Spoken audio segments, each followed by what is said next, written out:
You never see the knife coming when it's wrapped in friendship. That's what my grandmother used to say. I thought it was just one of those old sayings, until I learned what it felt like to be stabbed by the person you trusted most.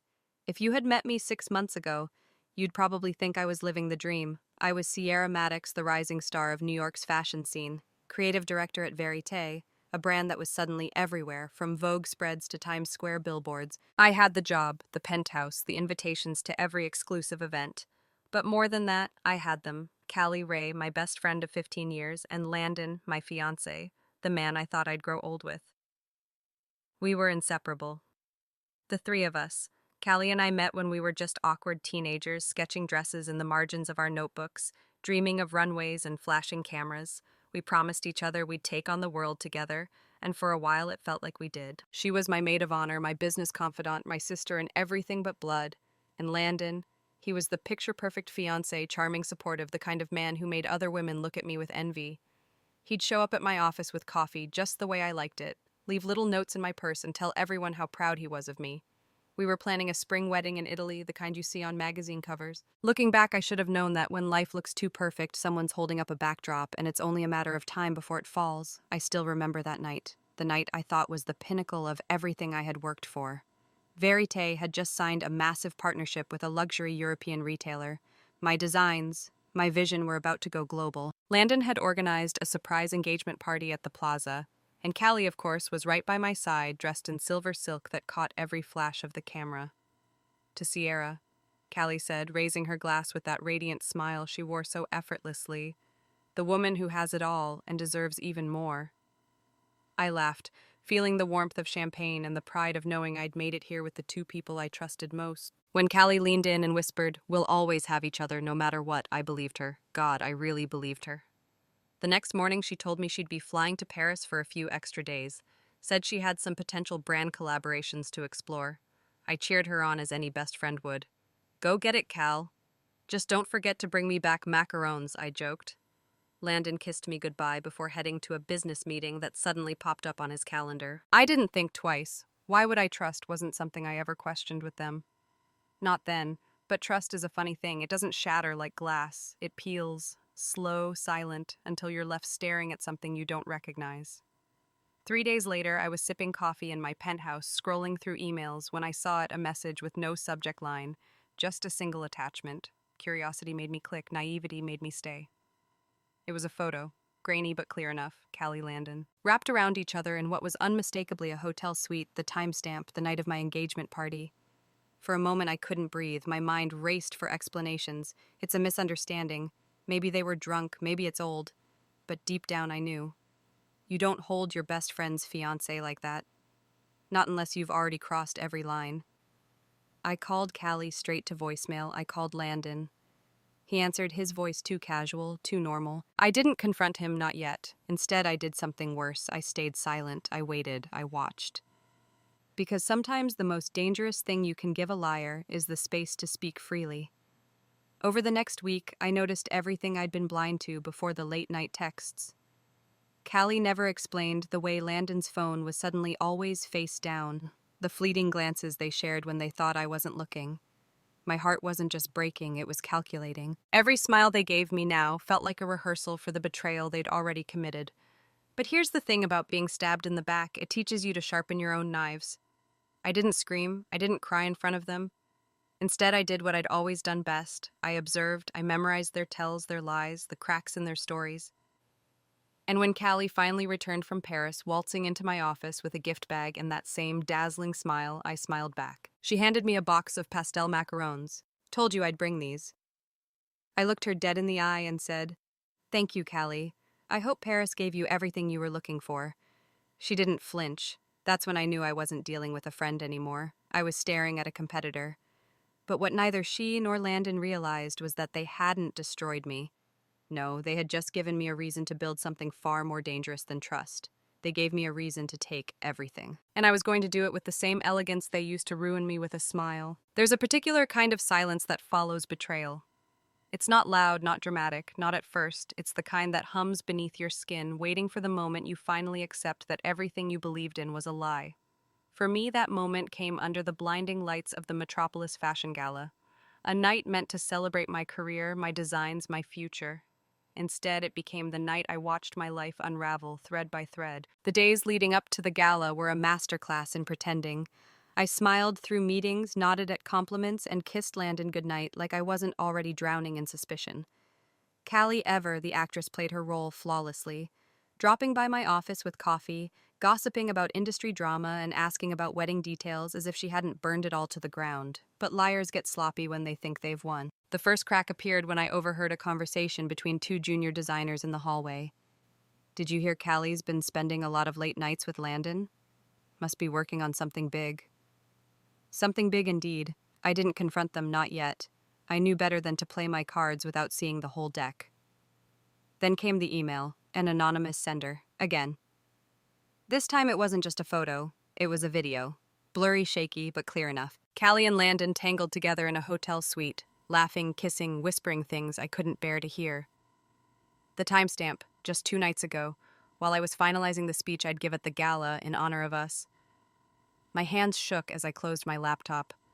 There it was, undeniable proof that the two people I loved most weren't just betraying me in private, they were thriving in it. I could have canceled my appearance that night. I could have licked my wounds and let the rumors fester in the shadows, but that's not who I am. If they wanted to humiliate me, they'd have to do it to my face. The gala was a blur of glittering chandeliers, champagne flutes, and insincere compliments. Cameras flashed as I arrived, dressed in a custom black gown that felt more like armor than fashion. I spotted them instantly, Callie radiant in a crimson dress that screamed confidence, Landon standing beside her like the trophy he thought he was. They stood too close, whispered too often. No one else seemed to notice, or maybe they did and simply enjoyed the spectacle.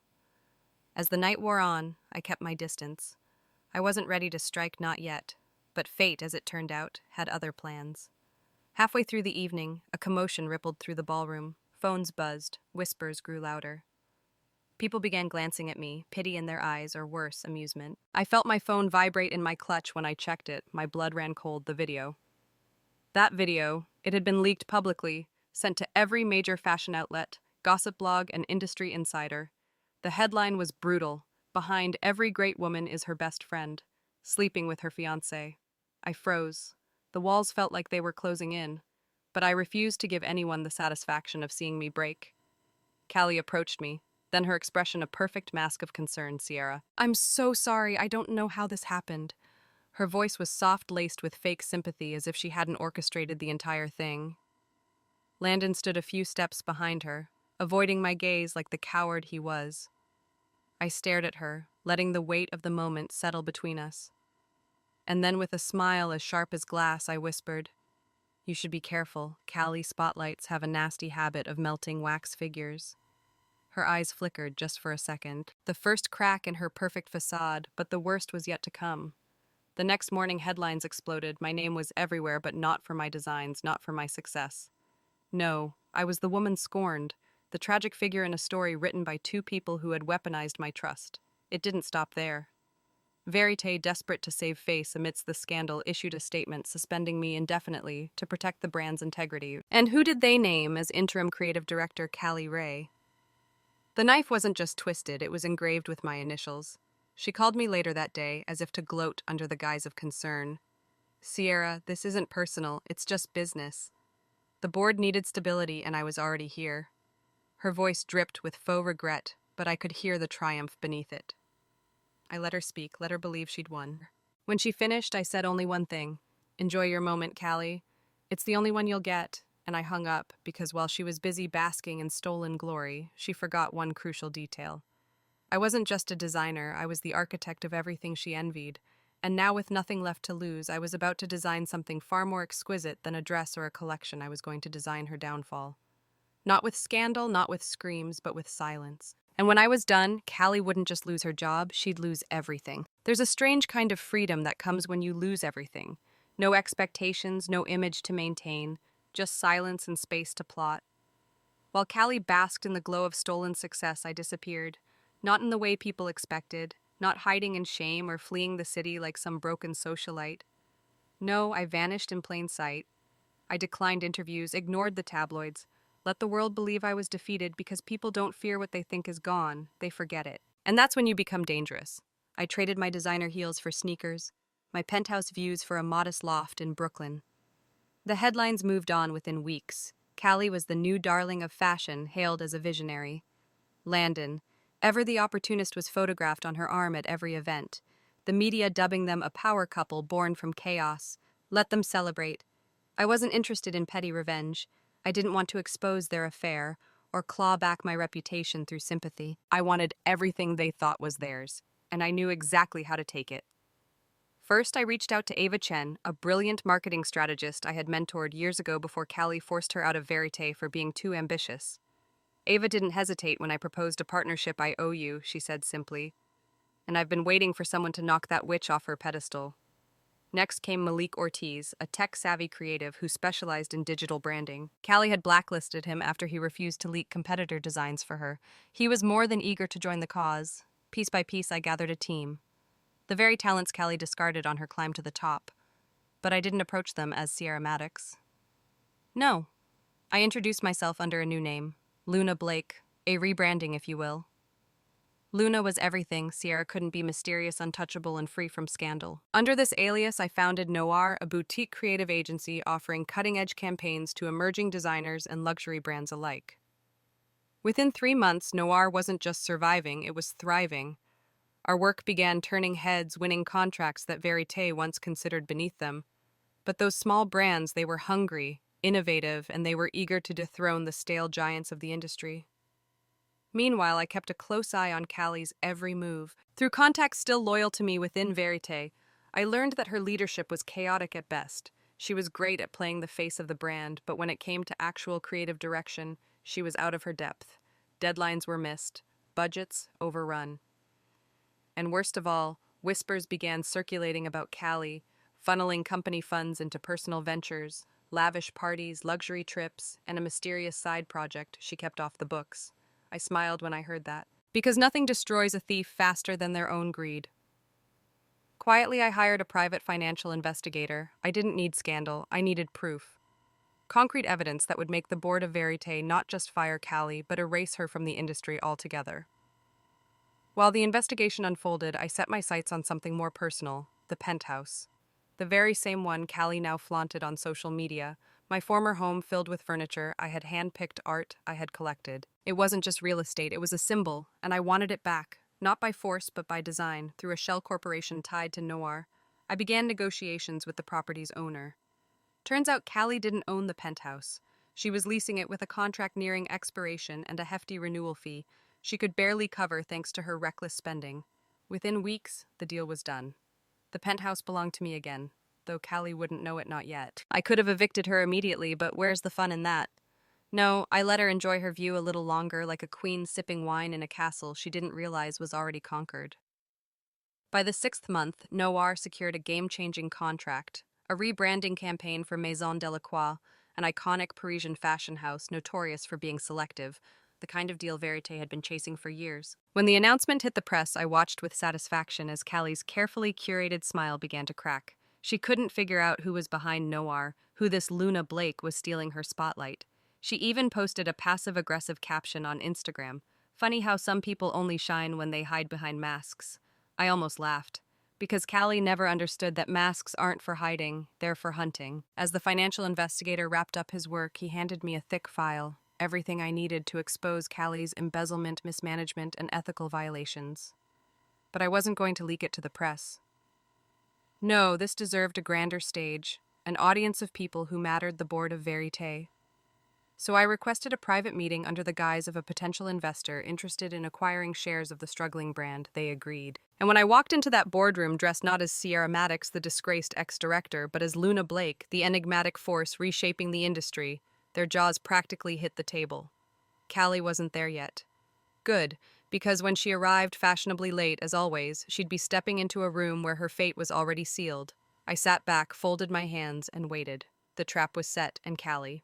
She was about to learn that stealing a spotlight is easy, but surviving once it burns out, that's another story entirely. The ballroom at the Langston Hotel gleamed like a diamond under floodlights. Every detail, gilded decor, string quartets, champagne flowing like water, was calculated to scream power. This was Callie Ray's signature move, grandiosity, masking insecurity. The event was a celebration of Verité's new global expansion. though insiders knew it was more of a desperation play. Sales had declined. Public trust was wobbling. The board needed a miracle, or at least the illusion of one. And Callie, she was still playing queen. She descended the staircase like it was a runway draped in custom couture, Landon on her arm like a designer clutch. The cameras clicked, applause followed, but this time something was different. The smiles were tighter, the applause forced. There were whispers in the corners, darting eyes. Journalists who paused before asking questions. Because earlier that day, the board of Verite had received an envelope, no return address. Inside was a report detailed, time-stamped, undeniable, a financial autopsy of Callie's reign. Personal expenses billed to the company, kickbacks from unethical vendor deals, misuse of funds earmarked for international projects, and most damning of all, a wire trail linking Callie to the very anonymous leak that destroyed my career. There was only one person who could have assembled this much evidence with precision and patience, Luna Blake. But Luna wasn't just a shadow anymore. She was about to walk into the light. I arrived 15 minutes late intentionally, not through the main entrance, but through the staff corridor, dressed in a black velvet gown stitched with silver thread, my hair swept back like I had nothing to hide because I didn't. The moment I stepped into the ballroom, heads turned. Gasps rippled through the crowd like dropped glassware. Sierra Maddox was back. Callie spotted me immediately. Her smile faltered just slightly. She clutched Landon's arm tighter, as if holding on to her last piece of leverage. I didn't walk to her. I walked to the podium, the same one she was supposed to speak from in 20 minutes. The room fell silent as I tapped the mic. "Good evening," I said. "Forgive the interruption. I know many of you didn't expect to see me here tonight." Callie moved as if to stop me, but a board member to her left whispered something that made her freeze in place. I continued. "I came here not for revenge, but for clarity. 6 months ago, I was removed from the company I helped build, silenced by scandal. Tonight, I want to set the record straight, not with accusations, but with facts." A screen behind me lit up, displaying excerpts from the financial report, account numbers, internal emails, red flag transactions, murmurs rose, phones recorded. Someone gasped aloud when a copy of Callie's signature approving a $75,000 payment to a non-existent vendor flashed on the screen. I turned slowly to face her. "Callie, would you like to explain these expenses?" Her face had lost all color. She looked to Landon, but for once even he seemed unsure. He slowly stepped away, leaving her standing alone. "I don't know what this is," she said, voice trembling. "This is fake. This is doctored." "This is audited by Kendrick and Rowe." I cut in, holding up the report, third-party verified, and just delivered to the company's legal department. "This isn't vengeance, it's accountability." Security entered the room, subtle but undeniable. Callie turned to the board, eyes wild. "You can't do this. I built this brand." No one of the board members said coldly. "Sierra did. You stole it, and then it came, the moment I had waited for." A lawyer stepped forward, handing her an envelope. "Effective immediately. Ms. Ray, your contract with Verite is terminated pending further investigation. We suggest you retain legal counsel." The silence that followed was deafening. Callie stared at the letter, hands shaking. "You think she can replace me?" she hissed. "She's just a bitter woman who couldn't keep her man." I stepped closer, lowering my voice so only she could hear. "You didn't take my man, Callie. You settled for him, and you thought that was a win." She slapped me. Gasps exploded across the room. I didn't flinch. I simply smiled. Because in that moment, she had lost everything, her power, her dignity, and most beautifully, her composure. Security escorted her out, flanked by flashes from cameras now documenting her downfall. Landon tried to follow her. For a second, I thought he might turn and say something to me, but he didn't. He just disappeared into the night, like the footnote he'd always been. When the lights dimmed and the crowd began to dissipate, a journalist approached me. "Sierra, what do you want people to remember from tonight?" I looked out over the city skyline and said simply, "That you can't steal someone's light without eventually burning your hands." She nodded, stunned. "And what now?" I turned to her with a calmness I hadn't felt in months. "Now," I said. "Now I take back everything they thought they owned." 3 weeks after the gala, I stood alone in the penthouse I now owned again, my old home reclaimed, not through violence, not through scandal, but through strategy, patience, and precision. It was empty. The marble floors still gleamed, the crystal light fixtures caught the afternoon sun just right, and yet it felt like I was standing in a museum of my old self. The woman who once lived here had been in love, in denial, in chains polished and invisible, but chains all the same. I walked barefoot across the floor, every step echoing slightly until I reached the massive floor-to-ceiling windows. The skyline blinked back at me, timeless, unbothered. watching it all from above. From here, you couldn't see the headlines anymore. The gossip columns had moved on. Callie was laying low, her legal troubles piling up. Landon was last seen on some yacht off Capri, clinging to someone else's name, someone else's resources. Let them vanish. I wasn't chasing closure anymore. I had something better, peace and purpose. At Noir, we had just secured our 5th international account. The team was thriving. Ava was promoted to creative director. Malik launched a tech capsule that had just gone viral. We were no longer the underdogs. We were the future of the fashion industry. No more spotlights, no more red carpets, just work that mattered, and people who actually respected one another. I kept the identity of Luna Blake for public strategy purposes, but in the office I was simply Sierra. No more masks, no more hiding. That morning, while sipping coffee at the rooftop lounge, a new intern named Ellie approached me nervously. Barely 22, with thick-rimmed glasses and trembling hands. She held a sketch pad to her chest like it was armor. "Miss Maddox," she said softly.